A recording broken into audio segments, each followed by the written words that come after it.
Meteorologist Robert Spetta. Let's talk about the tropics out here today because we got a few areas, of course.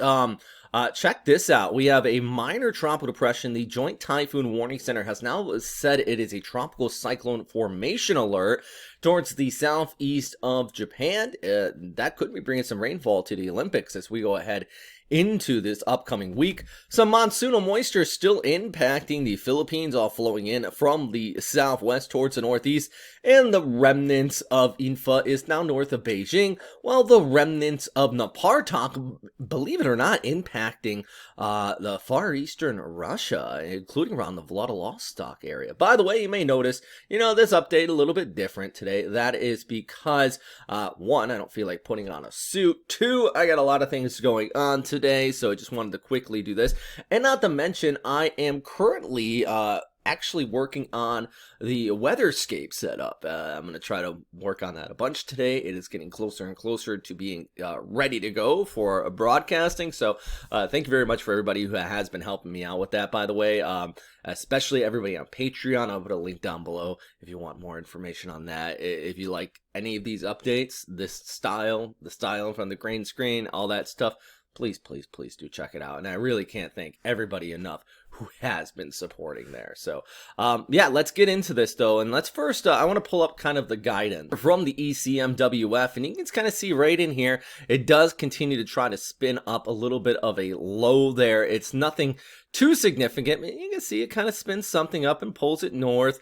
In fact, in this particular scenario, it would pull it closer to northern Honshu, which actually would bring in some dry air on the western side of it, which means some pretty nice weather and relatively cool weather this weekend for the Olympics, believe it or not. But then there is a secondary low kind of spinning off of that could even increase some rainfall by Monday into Tuesday. So, it's a very complex overall pattern here that if we pull back the picture, it's all set up with that monsoonal flow. I mean, this moisture is coming in clear from the Indian Ocean. It runs across the Philippines, pulls back towards the north, and what we're seeing is these low pressure areas kind of just trying to spin off of that. By the way, this is also going to be increasing showers for Taiwan too. In fact, just take a look at some of these rain totals for the course of the next 5 days. Let's zoom in on here. This is via Windy, by the way. You can see at the top there. I use this graphic quite a lot, but I'm going to stop using them pretty soon because, we got the weatherscape set up here.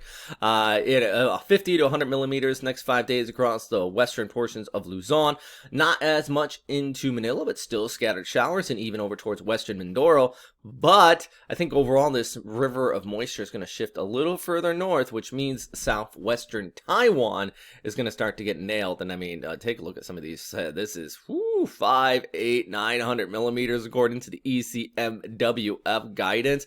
GFS is a little is a little bit less, but still enough to definitely put the reservoirs back up there. I know they've been kind of low, but not to mention some flooding and potential landslides in southwestern portions of the country, especially the west coast. That's where 90% of the people live out here in Taiwan. For sure, I want to keep an eye on that. That is being cleared Invest 95W by the Joint Typhoon Warning Center, by the way. And really, like I said, all that moisture towards the west, I think, is the bigger story as that is flowing into this potential developing system, that tropical cyclone formation alert, like I mentioned. Anyways, like I said, it's a really quick update here today. Here's something I do want to show you.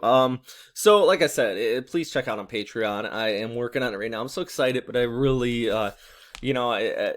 it does cost money, and I really appreciate it when you guys help me out with this. One thing I do want to note, though, I am going to be making, like you see here, you have these local forecasts and stuff like that. This is just a demo, by the way. I will be making local forecasts for places across the Philippines and potentially into Japan as well, maybe even Taiwan, and extended forecast for something like Naha, Manila. So if you guys want that, and you're signed up on Patreon, you can always throw me messages, and I for sure will be adding stuff like that in there for you. By the way, thank you very much for everybody who has been helping out here as well. These are all the typhoons. That's just $6 a month. You can even sign up for only $2 a month if you want to. Anyways, you know what? Here's the deal. It's a quick update today. Like I said, I'm not getting too deep into this one because I have my day off. One, it's my first day off in about 3 weeks. Two, I'm spending my entire day off, working around the house, including working on the weatherscape setup, which, goes to the business of keeping you guys safe here and just helping you out. If you watch this update all the way through, because it feels like, when I don't put on the green screen, it feels like I am just talking away. I don't feel concrete. I'm just jumping around from screen to screen talking to guys. I got my coffee in here between clips, if you notice a jump screen. So if you're still watching here at the 5-minute and 30 mark, let me know. Let's have a conversation. Let me know how the weather is where you are today, and let me know what you would like to see as well. And if you are signed up on Patreon, just chime in. Tell everybody you've been helping me out. I really appreciate it. Stay safe out there, guys. Thanks for watching.